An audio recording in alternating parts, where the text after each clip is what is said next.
How do you take a blank piece of fabric and let it evolve into something bold, expressive, and entirely your own?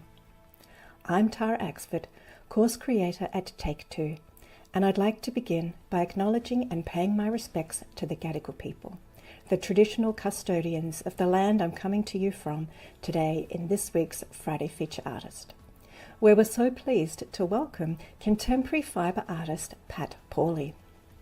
Working from her Rochester studio, Pat approaches fibre art through the lens of an artist and builder. With a background in fine art and design, she brings construction, surface design, and pure colour exploration into every piece. Let's imagine a table full of original prints, all layered with spontaneous energy and shaped by decades of creative instinct. Now, picture cutting into them, rearranging, sewing and shifting until something unexpected emerges. A new story, told in colour, form and rhythm. That's exactly where Pat Pauly thrives. Her graphic, saturated compositions have been turning heads since Quilt National '83, and she's continued to exhibit, teach and print her way across the world. But Pat doesn't follow a formula. One moment is spontaneous and intuitive, the next is sharp-eyed editing and deliberate design. In this episode, we hear how contemporary quilts are seen, how inspiration finds its way onto the surface, and how printed fabric becomes more than just material. It becomes the first spark of something bigger. Pat's approach is refreshing, spontaneous, and completely energizing. Whether you're new to working with fabric or quilting, or deep into your creative practice, let's settle in for a chat with an artist who embraces colour, patterns and prints on an impressive scale. Welcome. Hi everyone, and please let us know in the chat where you're tuning in from, and thanks for joining us today. And for those who are in the live stream, we can certainly share some of your questions with Pat, so please pop them in the chat. Welcome, Pat.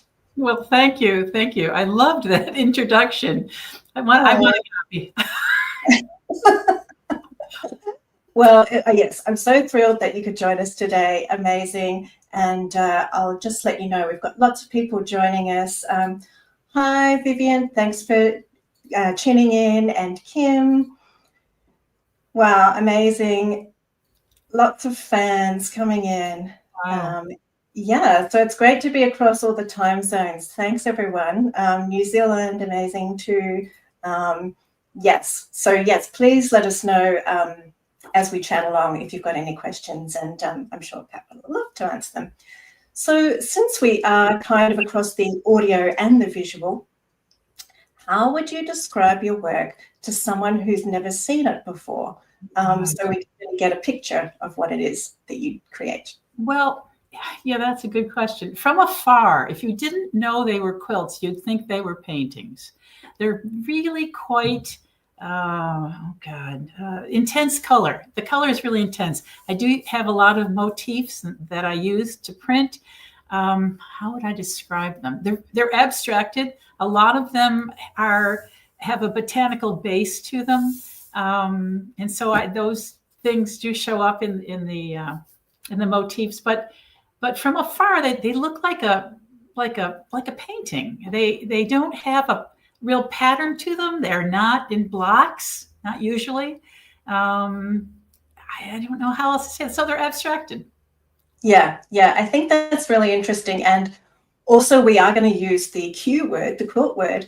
And I think that was interesting that you did just say that about blocks, because when you think of quilting, you do think of blocks. And when I look at your work, I'm surprised, when I first came across it, how sort of unconstructed it was in that sort of sense of pattern in formula. So we've got pattern, but not in that traditional way of the hexagons and the triangles all joining up to make the pattern. Yeah. And, apparently you've been turning heads since 1983. No. So, is there anything that's changed in your approach to work? Oh gosh, yes. It's funny. One evolves, and hopefully the people who admire my work continue to admire the evolution. lately I've been using larger and larger pieces of the printed fabric. So I'll print a piece of fabric that's about 42, 45 inches square. I print these huge squares, and I will sometimes use the entire square as it is, uncut.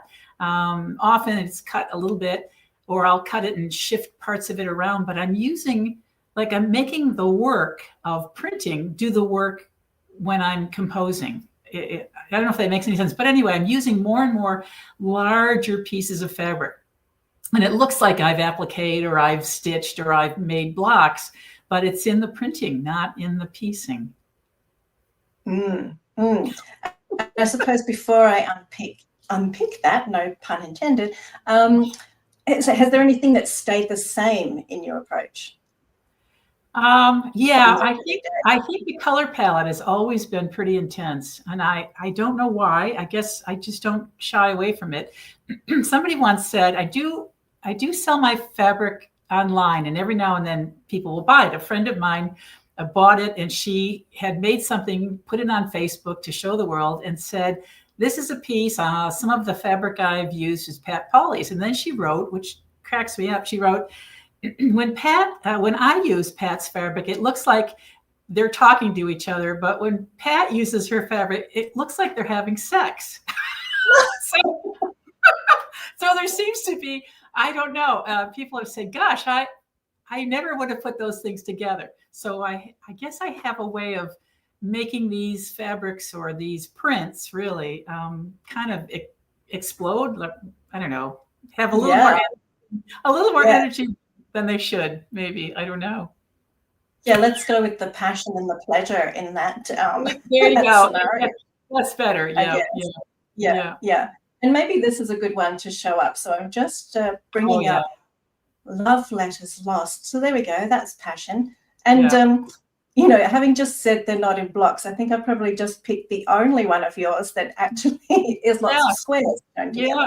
I've been experimenting with how little fabric do I need to use? And in this case, it's a pretty big piece. It's it's 6 feet square. So 2 meters by 2 meters. It's a big square thing. And I've only used 4 pieces of fabric here.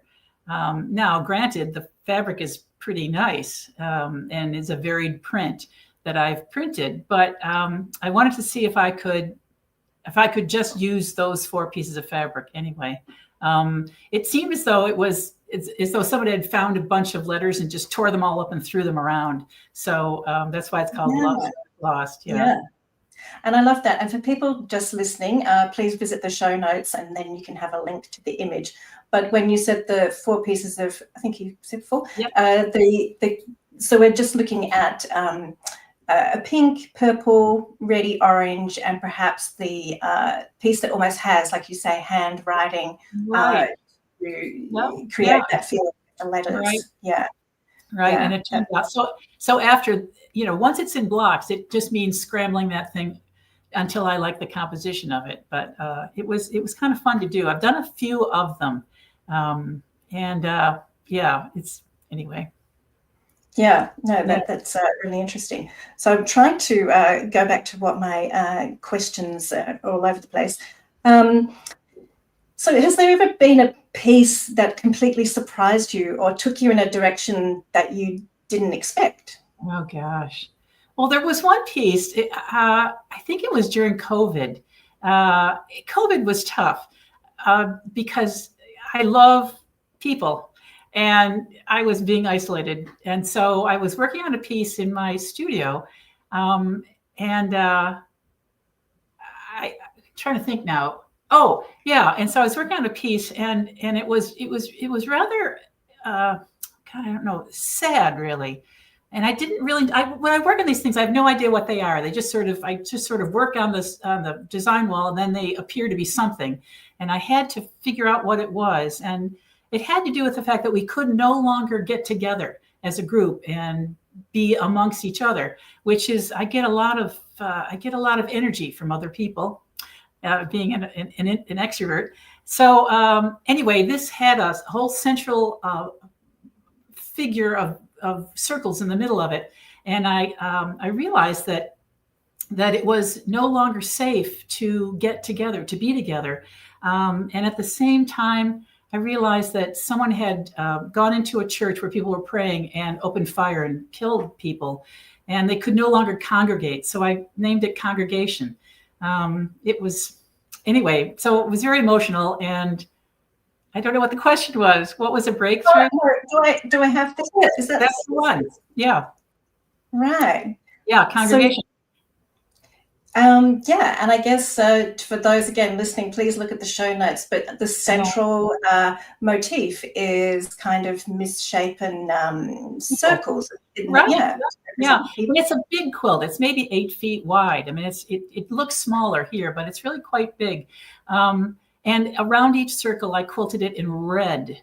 I didn't quilt the inside of the circle. So it was, I realized it was just this statement of what we could not do in society, which is to get together. And I didn't, say much about where it came from or the story behind it, other than congregation. And so, yeah, it's funny, these things sort of appear, and it was a very tough time for me, at least. Yeah, absolutely. And so we use the term printing on fabric or surface design. For someone not familiar with these terms, can you describe how you work with color on fabric, and what are you using to do that? Well, what I think is always interesting is I say I start with white fabric, and people kind of gasp. And so at the end, it doesn't look white at all.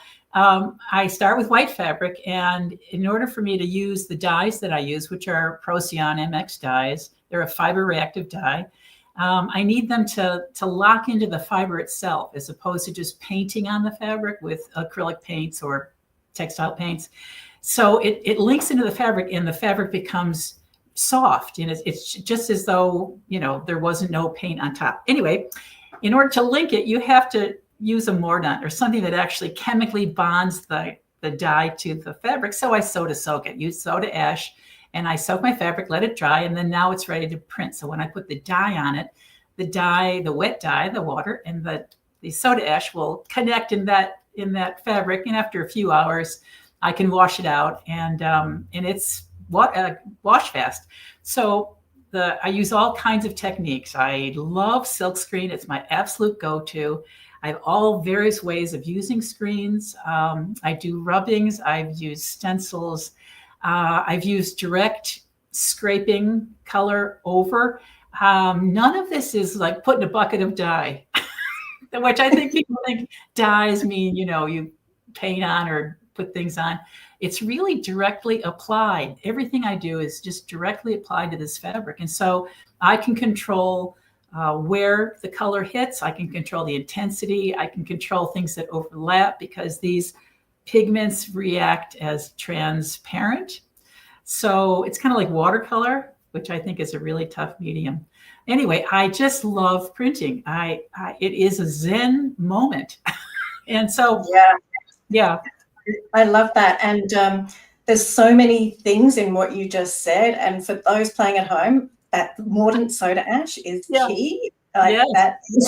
Yes. And also the fact that it goes into the fabric instead of sitting on top like acrylic, also key. So thanks for explaining that. And I'm just going to switch back to the comments, because we've had some other comments coming in. And so I think this is when you were perhaps talking about maybe selling your fabrics. Yes. It's funny. Someone said they're wonderful to embroider. I usually I do make print on linen, which is fantastic to hand stitch. The fabric I print on is pretty tight, and I don't hand stitch into it, but I have made for many people this linen, and it's gorgeous. It's just gorgeous color. And also just like to let you know that Eleanor is also here, and also Phyllis. So welcome. Oh my gosh.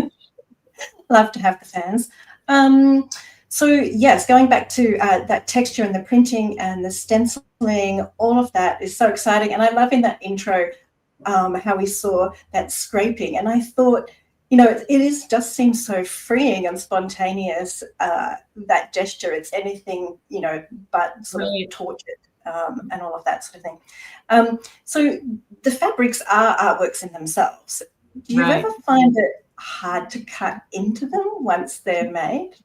No, no, but a lot of people do, because I teach how to do this, and they go, "Oh, I just can't cut into them." So my suggestion is, and I do it myself, you have an A team and a B team. The C's, the D's, they're kind of ugly, give them away or use them for something else. But the A team, if you're not ready, set them aside. But the B team gets you used to cutting into them, and they have absolutely no value on the shelf. I'll tell you that. They just don't. So, yeah, I cut into them. Yeah, yeah, I love that, the A team and the B team. That's similar to how I also review gel plate printing in a similar way. Yeah. Like the maybes and the heroes, and so do you ever revisit old printed fabrics, or finished quilts, and see them with new eyes, or how do you feel about mining past work? It's funny, they're still very strong.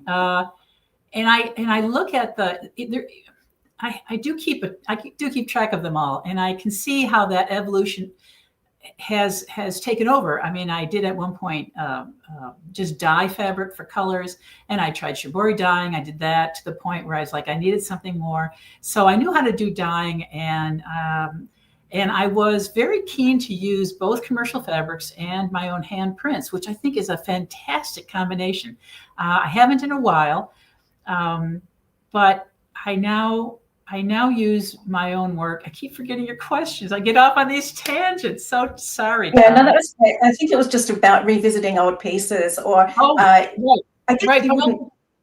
Right. I was thinking you probably wouldn't unpick them like a painting, like God, some people. No, they're quilted. No, there's so much work in there. The old fabrics that are a bit, in my mind, they're just a bit weaker in motif, and I've just become much stronger at how those are hitting the fabric. Are they cleaner? Are they not so clean? Is the color intense? Sometimes I will go back and overprint them, but not too often. And also when I teach, I always need a demo piece. So I take the C and the D and the E team. I take those with me. I cut those things up, and then off they go into the garbage. So they still have a use for me. Yeah, I love that. And so I guess that this is almost, what is your starting point? Do you plan anything in advance, or? No. I just make a lot of fabric, and then I'll just grab them, and they seem to talk. Like today, I was in the studio and I'd finished a really big piece. And I'm okay, that's great. Now I have to quilt it. And so meanwhile, I just grabbed a bunch of fabrics, and they just happened to be like the best buddies, as though they were ready to hang out for the whole school year. And I was like, I think that's the next quilt. And there's something really odd about that design wall. It just is so easy. I have a beautiful studio. I've only had it a couple years, that has 12-foot high ceilings and a 15-foot design wall. And these things just jump on. And once there's no junk around them, they just become really clear. It's as opposed to the smaller studio that I've been working in for the last 40 years, So, yeah. That's great. I was going to ask you about your space, and I'm just going to. That's it. Yeah. Oh, okay. That's it. That's the studio. So there's really not much around it. It's pretty neutral. I don't have, ribbons and awards and, stuffed toys. It's a pretty serious space. This piece is about 8 feet tall by 8 feet wide. That's almost 3 meters by 3 meters. And it's now in an exhibit. It's finished, but there I am in the middle of building it. It was, so the middle section is about that meter and a third-ish square. So I forget if you guys are meters or feet, but it's a really big piece. And it just went into an exhibit at the Schoenfurth Art Center, with other pieces of mine, and there's 4 of us exhibiting right now, just on service design. So it's a fabulous show because 4 very distinct ways of using the exact same materials, thick and dye. Yeah, so it's really cool. Yeah, I did see that on your Instagram, so I encourage people, if they haven't, popped over to your account to have a look. And so with that piece that you just mentioned, 8 foot by 8 foot, each of those pieces also kind of squares in their own right before they form that larger piece. Yes, yeah, it is. It's within a frame, so it's a square within a square. It's a very traditional center medallion. It's a very traditional composition for quilting, but I find it is fascinating. It's the most stable composition. It's symmetrical, and it's got all this sort of straight line bones to it, and it's very different than the one behind me, which is much more abstracted. Yeah, so it's kind of fun for me. It's kind of a way of taking a breath, and composing in a different way. So.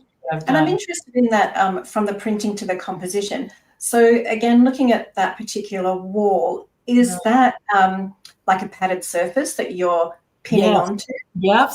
Yep. So it's some sort of substrate. It's a pinnable. It's don't even know what to call it. It's something that goes underneath house sheathing. Not quite insulation. That's too soft. But anyway, and then I've got some batting. And then on top of that, some felt. So I can stick them right on there, and I can also pin. And I can pin in some pretty heavy things. So I've got a really heavy quilt, 8 foot.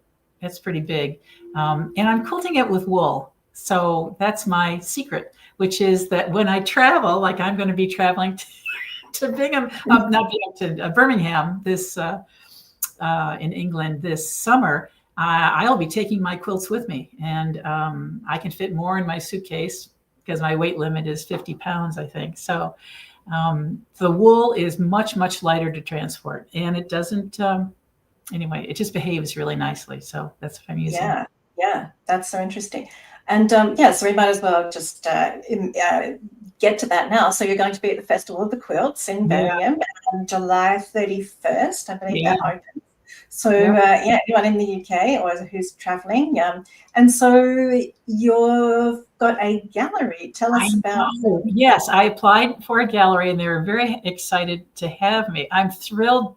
I've never been there. I've never been to the festival, and they're giving me this large gallery. I think I'll have 11 or 12 pieces there, and I will be standing in my gallery, ready to talk to anybody. I think they're going to do tours, but I think anybody that wants to come by, I should be there. So I'll be there. I'm also teaching a class the day before, or the day Tuesday. I teach a class. Wednesday, we set up the show. I think it opens Thursday, Friday, Saturday, Sunday. So there is a class within the frame. And I also do a lecture. So it's kind of fun. I really can't wait. It's going to just make my summer. So I'll be there. Yeah, and you'll just have all those extrovert vibes. You'll just be buzzing the whole time. You're just going to have chamomile tea just to come down at the end of the day. I know. Well, the phone will be off. It'll just be people. And I think I'll have a great time. I'm sure I will. Yeah. How exciting. And I'd just like to pop up this comment from our creative director. I think, design wall goals at pinning up those compositions. Mentioning that they have a size that suits them. So when I teach, it's so funny. I used to say you can only cut as big as your cutting mat, and you can only design as big as your wall. And oddly, people will have an extra bedroom, and they'll have this little tiny closet size wall, and that's how large the quilts end up. Now, for many people, that's not in their life. They don't need large quilts, but my quilts are big, and but when I did get those design walls, I ended up making pieces that didn't fit in my home. I have a very modest house that doesn't have those 12-foot high ceilings. So I thought I got to cut it down just a little bit. I can squeak an 8-footer in here. But I do make that's so funny, because my cutting mat is A5, and I do work pretty small, and my largest cutting mat is A3. And I was thinking about how to sort of ask the size question, and then I thought, Tara, they're quilts, they're meant to be on beds. So beds need a Yes, big. yes, they're huge. Yeah, I've got a big cutting mat, but it's true. But the design wall, it makes all the difference in the world, and you can do all kinds of tricks with that. But yeah, I've got a couple Yeah. of walls in my studio.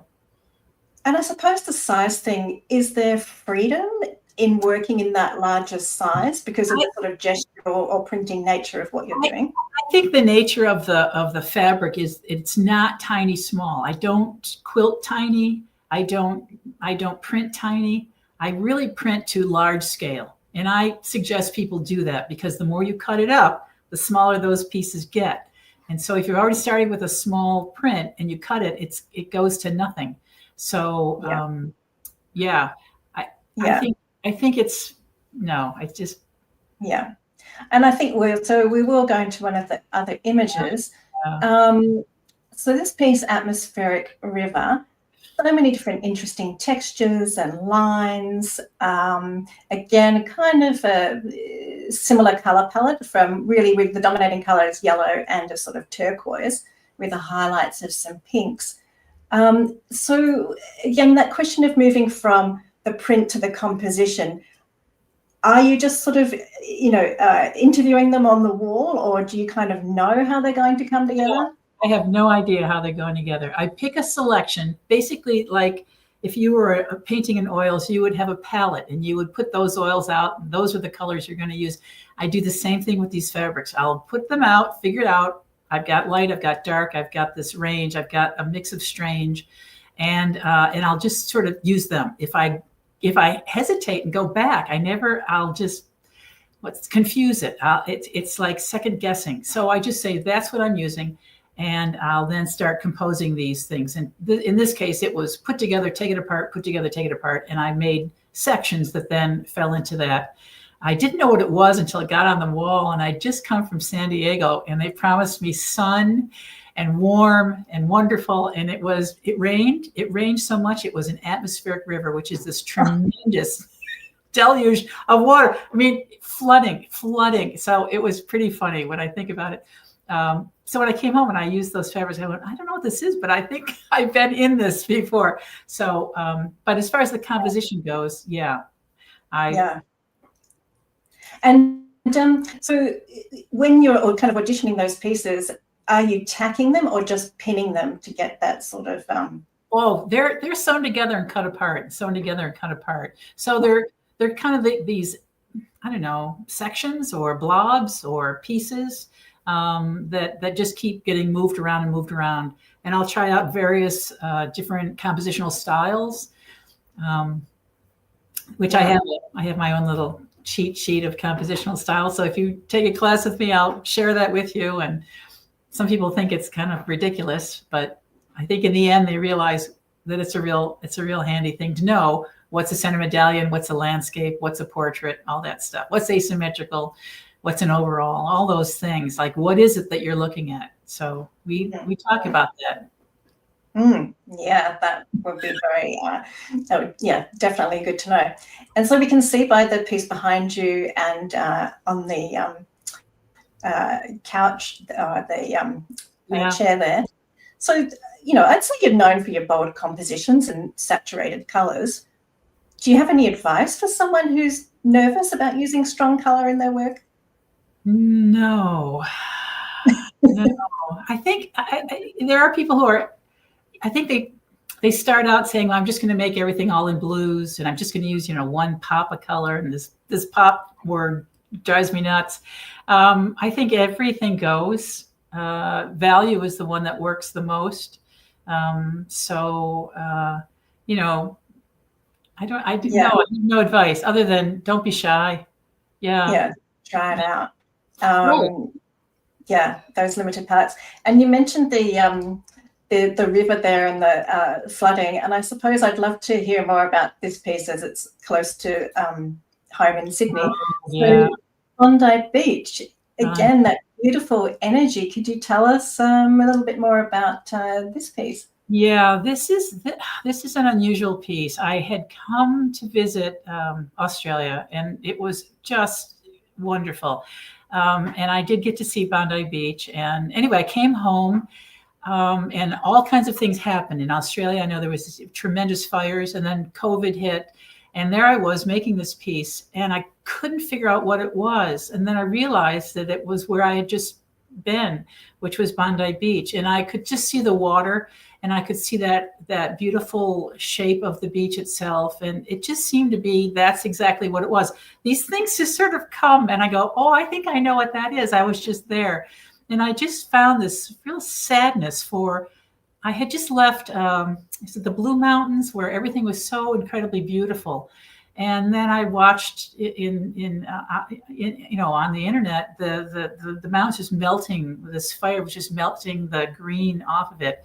It was just so sad. So I guess it was nice to have that memory of it. I'm sure it will recover as we do, but I love that piece. This has a lot of piecing in it, amazing, a lot of piecing, yet it has some very large left alone pieces. So the very bottom of it is 1, 2, 3 pieces of just large fabric. But as you go up to the top of it, it's a lot of piecing, a lot of windows put inside each other. And I really had to, I only had one piece of that yellowish fabric. That was just a lot of work to get that. It's big. It's got to be, I don't know, 7 feet by 7 feet. It's really quite large. So wow. Yeah. Again, I can see that would be quite freeing to work with those larger pieces rather than trying to be fiddly with them.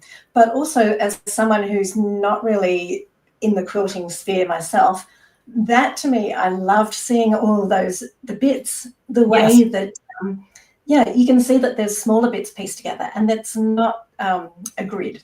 And just the way that then that printing also comes together in a new form.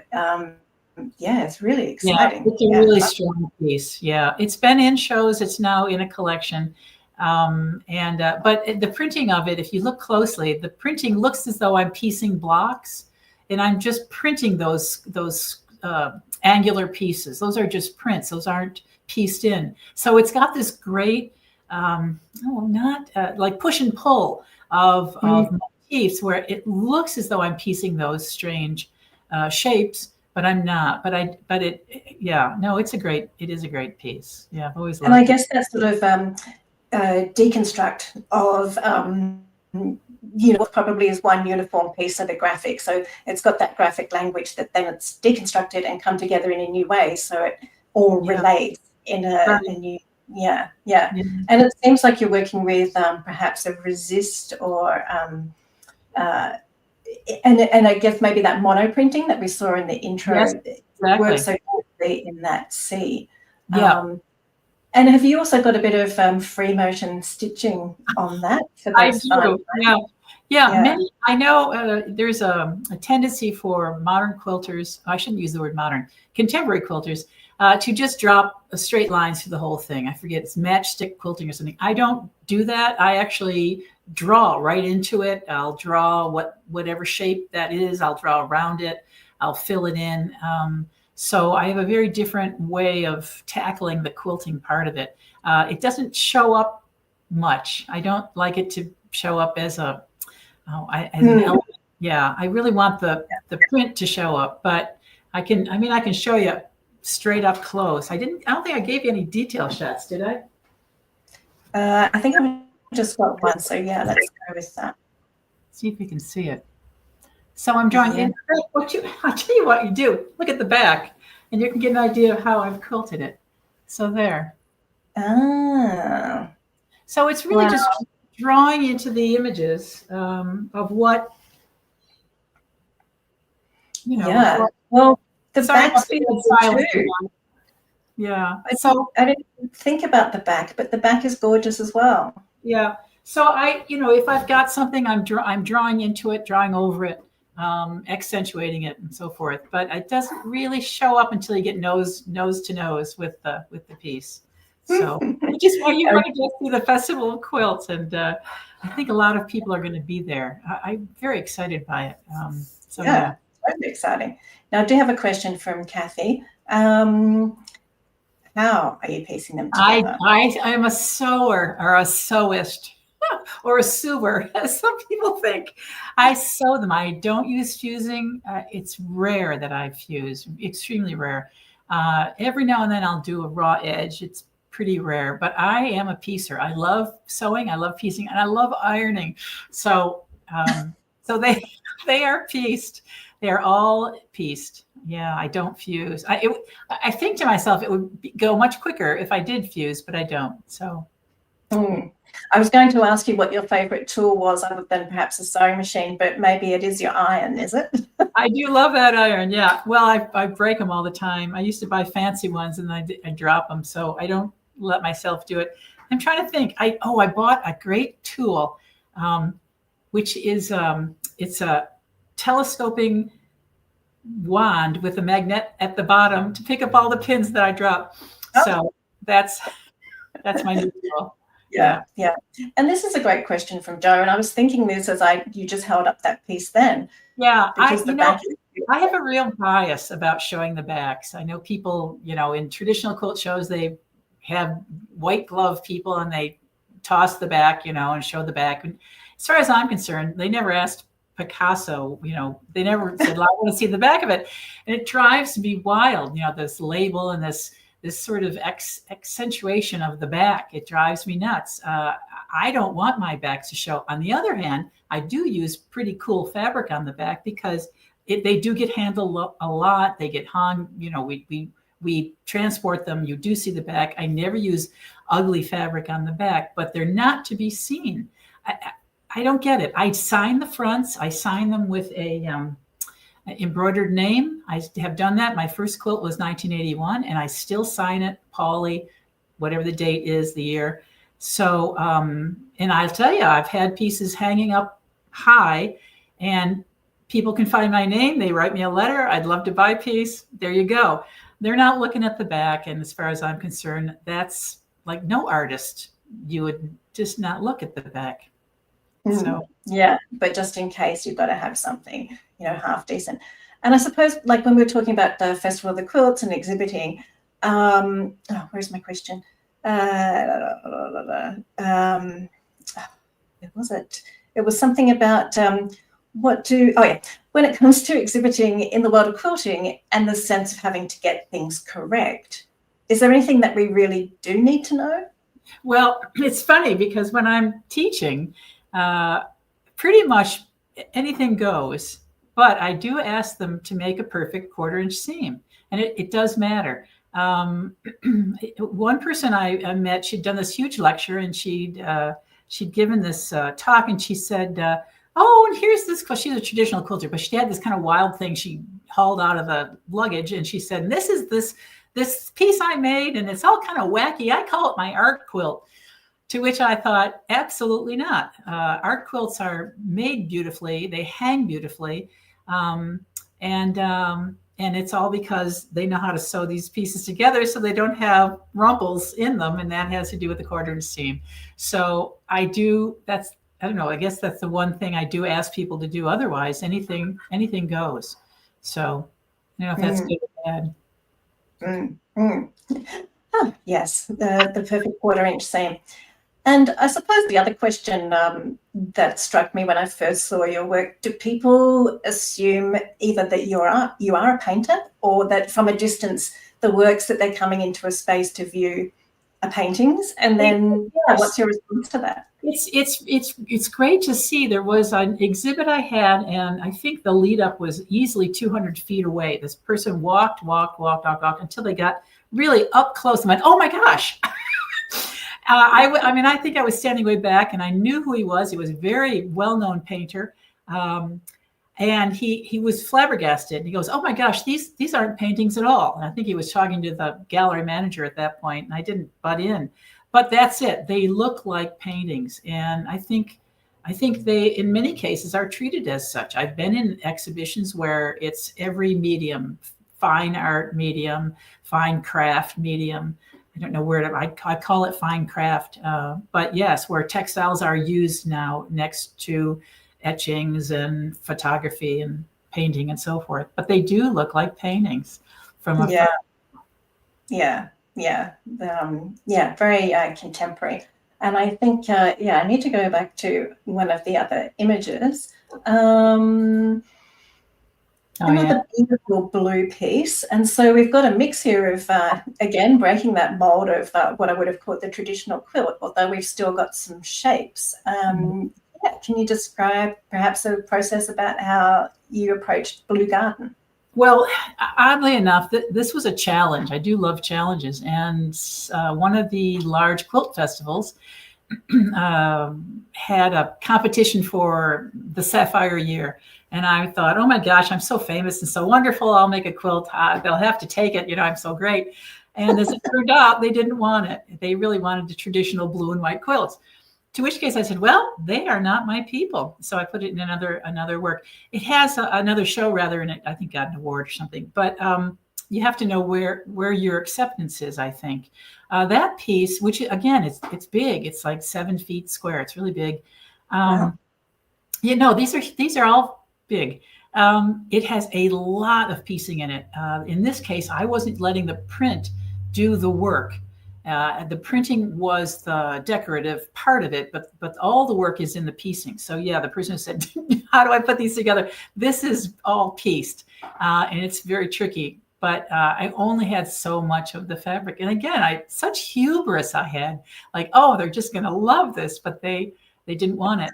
But I do love that one because it's not just the work that went into it. That's something else, but it just has this wonderful, these plants are like people. And so it has a lot of great energy in it. And I love plants. The one behind me is botanical, and I have a good garden and all that stuff. So I bring what I love into these pieces. Some are just abstract, like, Bondi Beach is quite abstract, and Atmospheric River is definitely abstract, and so is Congregation. But they all do have that sense about them that they are of a place.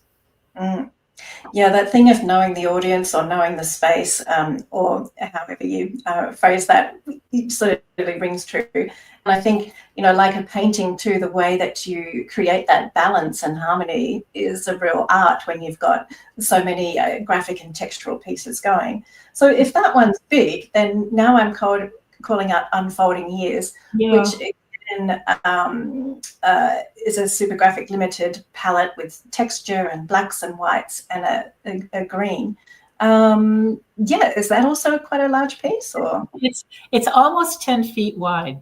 It's 9 something. Yeah, no, it's really big. 1, 2, 3, 4, 5, 6, 7, 8. It's about 9 feet wide. It's really wide. It's wonderful. This was another challenge I give myself just because I do. And it was just 4 pieces of fabric. Most of them were of the 2 colors, black and white, and then there was one that had green in it. I didn't know how to compose this. I didn't know what to do with it. But it ended up being an ombre, meaning it goes from light to dark. And it's one of those ways I get myself out of a jam. I go back and I think, well, what's the compositional style here? But it's a great piece. I really like that. Yeah. And also the green is transparent, so we're kind of seeing the black underneath. Yes, absolutely. Yeah. Yeah, which is beautiful. And I love that, what would you call it, like the opposite of the contrast. So even though we've got kind of that gridded composition holding it all together, the fact that the pieces have this organic feel, it's kind of like working with those 2 opposites, isn't it? Because we've got the organic shapes, but then it's pieced together in that kind of grid form. Right. Which is amazing. Okay, we've got a detail of spring, so that's pretty complex there, Pat. A lot of things going on. Yeah, I know. I had this piece at home. I couldn't figure out what it was. My daughter said, "Mom, it's kind of like the worms coming up from the ground." And I realized it was spring. It had to do with that sort of emergence of stuff, just sort of come. I can't think of the right word. Just coming up out of the ground. Yeah. It's a lot of, you can see the quilting stitch here, which is I'm just drawing in exactly what's already there. If it's a circle, I'm circling around the circle, just having a great time quilting it. It really is fun to quilt it that way. lots of expression. So yeah, you can see that. But a lot of that mono printed, and a lot of screen printing in that, and just showing up that detail then. And I think I saw a video of you online with like a bottle kind of squeezing down onto, and just that beautiful spontaneity that you got with those patterns. I have a blog. Not many people think about blogs anymore, and I started it before there was Instagram. And I've been posting every single day for the last over 5,000 days. So I don't know, 12 years or so. I've been every single day. Why was I saying this? So if you go to the blog and you look for the word video at the very bottom in that huge bunch of words, you can see all these little videos that I've made of how I print. Not too many are there, but they're kind of fun. Mm-hmm. And so teaching, I did have a question from a listener, Karen, who said that she saw posts on fun clothing you made from surface design. Right. Do you have any plans to develop a workshop on surface design for clothing? I would love to do a class on printing for apparel, and to both print on already made apparel and also print fabric for apparel. I think it would be so much fun. I ended up doing 2 years, fashion shows for the Rochester Institute of Technology, and it was just fantastic to do. I printed fabric that were made into garments, and they were quite the hit. It was a lot of fun. So it was my way of learning where to put that motif, what's going to work, how's that fabric. I was using silk and chiffon and linen and all kinds of great things to do the work. It was a lot of fun. So yeah, I'd love to do a class in that. Probably a live one. Yeah.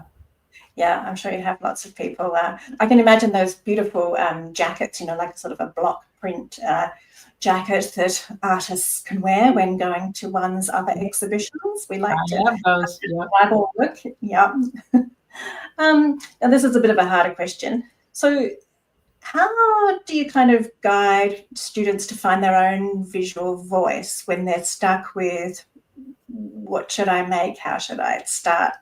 What is my motif? That kind of thing. Yeah, it's interesting. The online classes gave me a way to do that. And after I had been teaching, and there was a bunch of dedicated students, and they wanted to do more. So I ended up teaching a class called Under the Influence, which wasn't about drinking wine. It was being influenced both by each other, but also by the works that they either owned or lived near or had around them, images that they were forever seeing. And so because it was online, we could show those images. It was fantastic. So from those strange images, sometimes I go like, what the hell is that? It looks like a bunch of garbage. They would then develop these motifs that were really just theirs, not mine. And they became just fantastic studies they all just sort of diverge into their own, I hate to say the word voice, but their own way of working that brought what those influences are that we all have. For me, it's botanical stuff. I'm always looking at leaves. I'm always photographing leaves. I'm always printing leaves.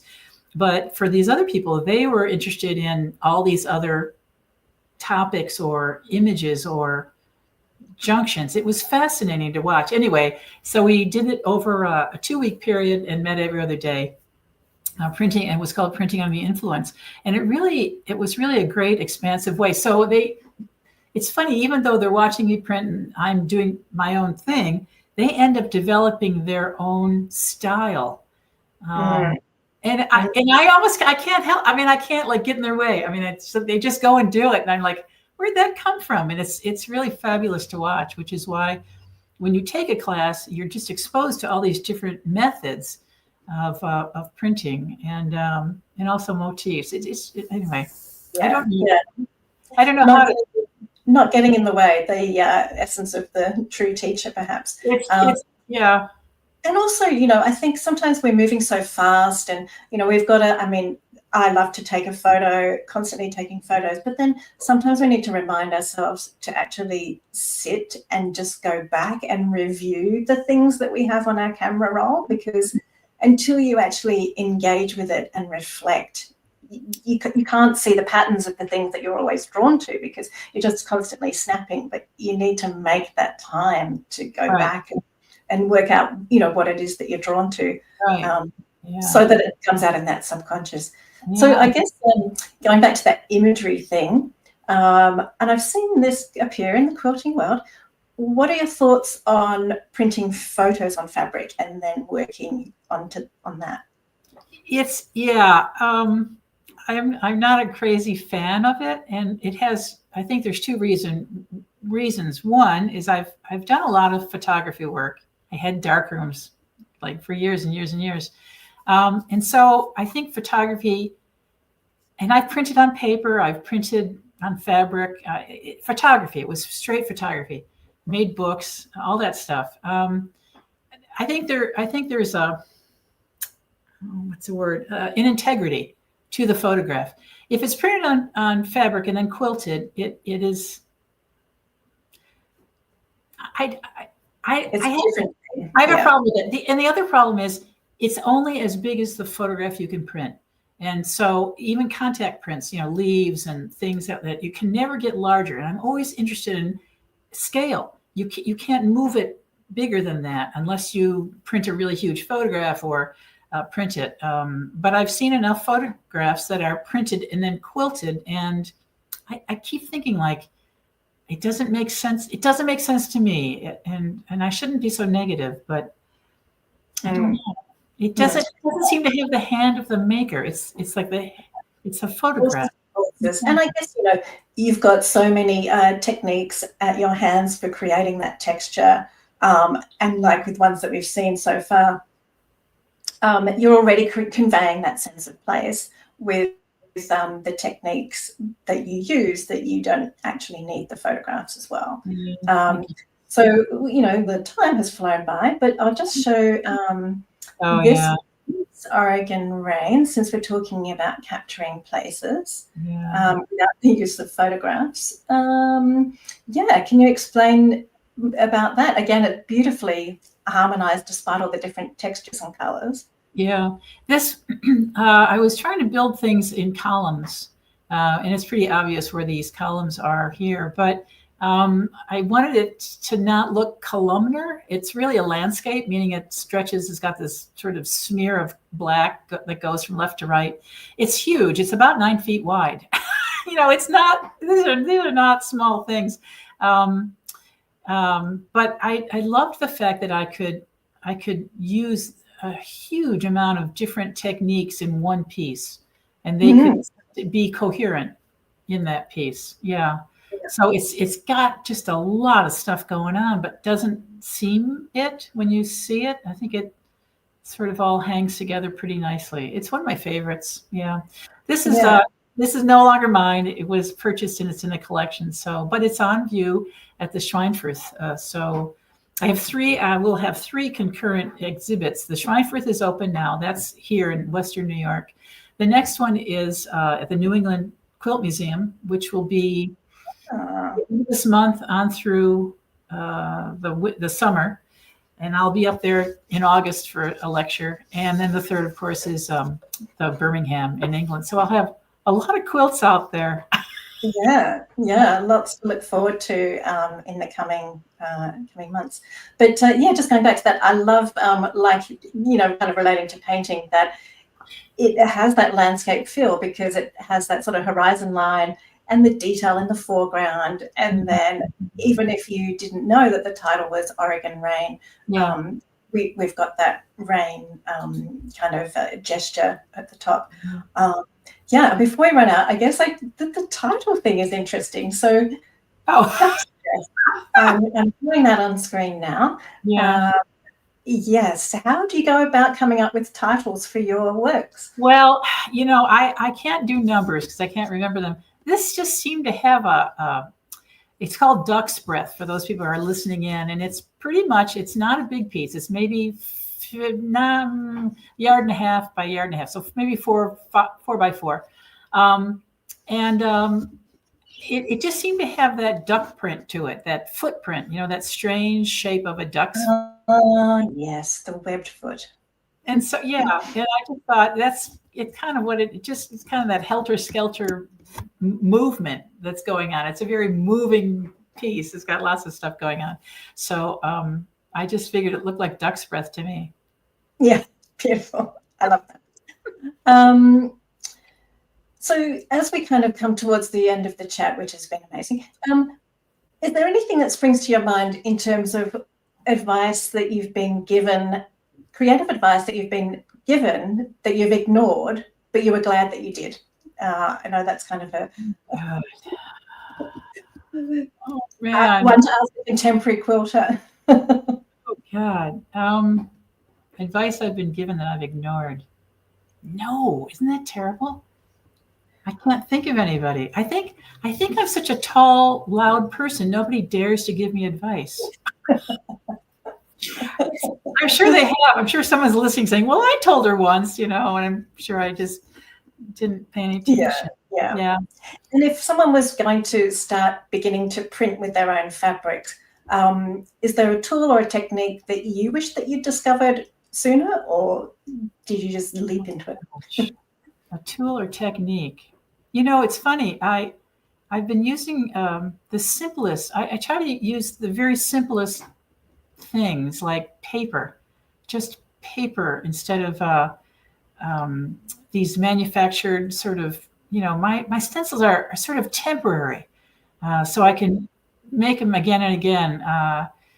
Someone did hand me, which was brilliant. Oh God, what's her name? Isn't that awful? Susan Perney Mark handed me a DVD on using soy wax, and it was like it was the most life-changing part of my studio, which is what I use. I put soy wax on the back of my screens, and instead of on the fabric, and so I can use them over and over and over again, and it has very painterly quality. It's so cool. So that is probably, I guess that's advice that I took, but not denied. I think it's that I've denied.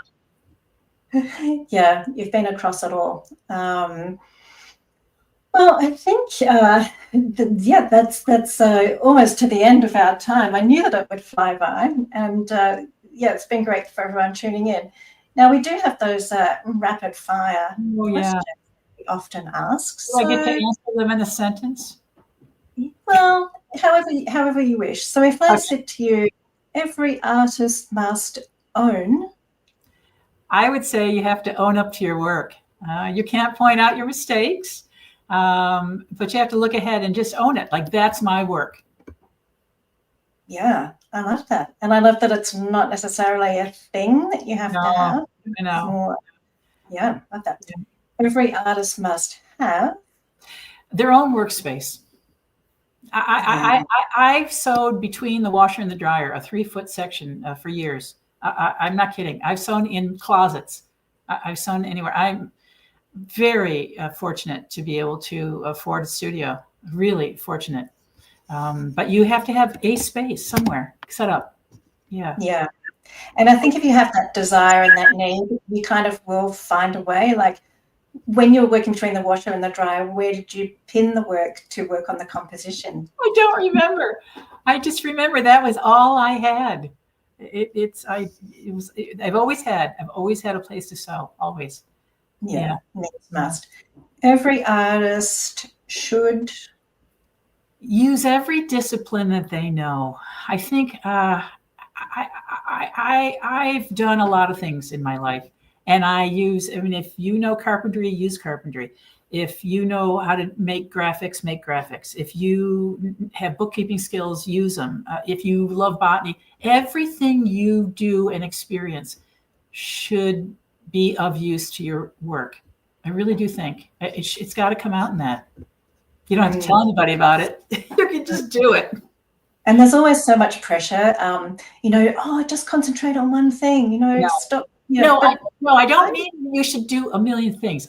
What I mean is all the things you do in life should come funneling back into the one thing that you do well for art. Mm. That's what I mean. In other words, if you're really skilled at something, it should be useful for the discipline that you're working in. Yeah, yeah. And yeah, it is nice to be able to use and draw on all of those things and somehow bring them together. And if you're good at color, it should show up in your work. If you're good at structure, it should show up in your work. That's what I mean. It should be part of. It should not be excluded from. and don't fight it. Every artist must appreciate their limits. You should appreciate your limits. If your landscape is not Mount Fuji, go turn around and look at a snowbank. Appreciate the limitations you have. I'm sitting next to an expressway here, but I still can have a landscape. I don't live on the coast of wherever, where I'm not looking out at the waves crashing in. But I took the limits of what I have. I had a limited time in Sydney, and I got to experience that beach, and it became part of the stuff I made. But you can't say, oh, I can't do that because I can't see it. And I guess I could have asked this earlier, but then how do you know when to stop? Like when you're in the flow and you've got so much going on, when do you call it? When do you, Pat, say, done, I'm finished? It kind of makes itself. It's kind of weird. The stuff goes on the wall. I have no idea what the stuff is. It's abstract. And all of a sudden it makes this form. And I go, oh, that's what it is. It's Bondi Beach, or it's Oregon rain. I just left Oregon. And I was like, oh, yeah, that's what the colors, those beautiful, brilliant autumn colors, September. It's dry. It's a high desert. It's quite beautiful. I never would ever be traveling if I wasn't doing this, if I wasn't forced to work. This is my work. So, yeah, I don't know what I'd be doing. Well, we're thankful it's your work. And lastly, every artist must attend to each other's company. So, in other words, you have to go to celebrations, you have to go to openings, you have to go to gatherings, and you have to be supportive of other artists. If you collect art, invite those artists to dinner. I did. I finally went around the room and I went, oh my gosh, these are all my friends. I never had them over. We all got together. We now have a group that gets together a couple times a year. Be supportive, even if it's not your medium. Go to the openings and show support, whether it's locally, regional, worldwide. Here I am worldwide. You have to support anybody working in the visual arts or even the music arts. What's the word I'm looking for? Support them. Just support them. During COVID, I could teach, and so I could earn, which was wonderful. And the government, knowing that I had nothing, they actually sent me a little check, and I was like, oh, I'm paying this to the musicians that can't go out and play because people couldn't get together and congregate. So find a way to support another artist, or you don't have to fund them, but organize and be have a party, have some support. Yeah. I'm sure you'll get lots of people supporting you and coming to say hi at the festival. I want to see them in England. I really do. I can't wait. And before we go, and I thank everyone for joining in, I'm just going to sneak in this question from Kathy. Do you overdye after you've assembled? I sometimes, if I don't like the piece that I've printed, I will put it back in the soda ash and I will print over it again. But I don't really overdye. I will print in layers. I don't really overdye. And I don't dye. I really print. Yes, I love that. And I'll be getting out my Procyon dyes, my newly acquired this weekend, but perhaps now I'm going to start with the soda ash. Yes, because I have learned. Write me. I've got lots of tips. So I am going to wind this up, but it's been a great chat, and I'm so pleased that I had the opportunity to. Well, thank you. It's really a pleasure. And I told you earlier that the people joining I recognize many of these people, and they are wonderful, really high-ranking artists. So I'm just so thrilled. You have a fantastic audience. So kudos to you for developing that. Yeah, we're very lucky here at Take Two to have all our students and audience. So thank you everyone for joining in, and please follow Friday Feature Artist at Fibre Arts Take Two or leave a review. We really appreciate that. And yes, if you could put your comments of thanks or gratitude or any other comments that you'd like to in the comments section for Pat, we'd love to hear from you. So yes, thanks again, Pat, and thanks everyone for joining us today. And I'll play out our outro. Thanks everyone. See you next time.